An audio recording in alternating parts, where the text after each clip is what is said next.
Okay, so Joshua, all the games are not done yet, but I can tell you we have a couple of championship matchups set. Big Ten, it'll be Ohio State versus Indiana. Felt like they've been on a collision course all season long, both Yes. undefeated, number one versus number two. Actually, we'll be interested if it's a close game, if both stay in the top four, right? I think they both would deserve a first round bye without knowing exactly how the game's going to go. Yeah, I mean, if it's a close game, I would totally agree with that. I think the committee this year, I want them to really evaluate the results of these conference championship games. And if you have to drop a team, I think you should drop them according to how they performed.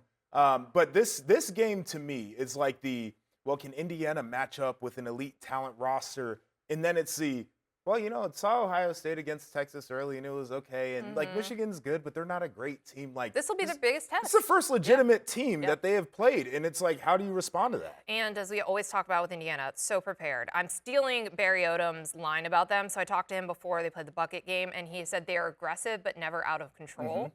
And that, I think, just explains them to a T, right? They're always in the right spots. He was talking about how, you never see somebody not in the right place. Guys don't get wide open on them. They're always in the backfield. They're always they do all of the little things, and they don't beat themselves. So it makes it a really interesting test for Ohio State as well. And Indiana obviously also won 3 games in 3 really challenging environments: Kinnick, Autzen, Beaver Stadium this year. Speaking of environment, I am interested in what the mix will be. Heavy Indiana. What the mix will Heavy. be. It's 1 hour from Bloomington. Buckeyes haven't been there since COVID. So but do they care about this? They want to go back. Okay. They love that. But number 2, both of these quarterbacks playing in a controlled environment inside in a dome. Fireworks. These receivers running routes inside in a dome. That to me is of interest. 2 quarterbacks that are trying to win the Heisman, right? Like we've been saying, the winner of this game might win the Heisman Trophy. And you're right, we have some of the best wide receivers in the country in a dome in this game. On both sides. Big 12 championship game also set. This was actually set by the time we all went to bed on Friday night. It is Texas Tech versus BYU. Again, also kind of the matchup that we thought when they played the first time. We were like, we're probably going to get a rematch, even though hopefully BYU can keep it closer. That's a chaos theory. If you want a chaos scenario, it's BYU upsetting Texas Tech, 2-bid Big 12. Yeah, that'll be the thing to watch there. To me, it just watching Texas Tech over the last few weeks, and even BYU, they've made some improvements. Do you think the gap has closed since they played that's my fear. But yes, BYU's looked good against everyone else. It's possible that there's just a gap, right? A gap between Texas Tech and BYU, gap between them and everybody else. The only team that they've played that's kind of worth a damn is Utah. Yeah. The rest of that's the hard part to be I can't tell if they've actually closed the gap. Also, this is Texas Tech. Well, first of all, this is both of them trying to win their first Big 12 title. BYU's only been in the league a couple years. This is a bigger deal for Texas Tech. They spent all that money to try to win their first Big 12 title, to try to get to the college football playoff.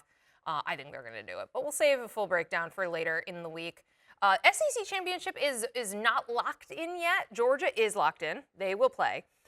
It's looking like it's going to be Alabama. They're up big on Auburn. The game is not over yet. I find it hard to believe that Auburn's going to suddenly find a lot of offense, or they can't even stop Alabama's run game, which is everybody has been able to stop. So let's pencil in Georgia, Alabama. Feels like a few years ago. Feels like, we would just kind of pencil it in. It feels like the old days for sure. Saving. Georgia, doesn't it feel like they're maybe the most dangerous team in the country right now? I think they are definitely the team I trust the most in the SEC. If it's not Indiana that could knock off Ohio State, doesn't it feel like Georgia? Yeah, I think that's so. That's kind of where I'm at. The game against Georgia Tech was ugly. But that's always been an ugly game. I agree. And it was 8 overtimes last year, right? But in general, yes, I trust them. They've been playing a lot more consistently over the last month of the season. I do think there are teams, we've kind of compared them to some of those Dabo Clemson teams where it would just kind of be ugly for a couple months and then November would hit and they'd be like, all right, let's lock in Also, championship season. Kirby, right?